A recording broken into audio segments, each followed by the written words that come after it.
At the Speed Forum, of course, Russia-China relations very much in focus. At a time when relations are deteriorating with the West, it seems that Russia and China are getting closer.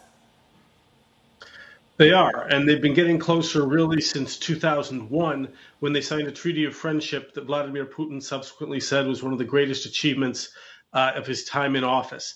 They got closer again after 2015, when Russia was sanctioned for its annexation of Crimea. And now, of course, China has really doubled down on the support for Russia that it expressed in early February before the Beijing Olympics, when Xi Jinping stood with Vladimir Putin and said that they had something stronger than an alliance, a relationship without limits. So these two countries, despite their historical distrust, are drawing closer together. How consequential that's going to be remains to be seen.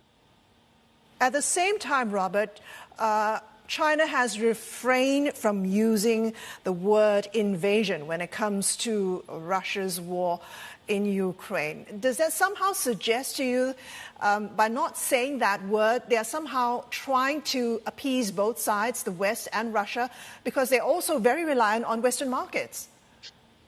So I think their refusal to use the word invasion is designed not to put themselves in a box. Invasion in Chinese diplomatic parlance, indeed in almost any language, is a bad thing. And if they say it's an invasion to the Chinese people, then the Chinese people will question whether China, in fact, has a moral foreign policy. So they don't want to admit that Russia has done anything bad. At the same time, they're being very careful not to violate any sanctions, because the Western economies, even though Xi Jinping remains extremely suspicious of them, are more important to China than Russia. There's a disproportionality between the amount of interest that Russia and China express in each other and the actual day-to-day economic, institutional, political interest that the two take.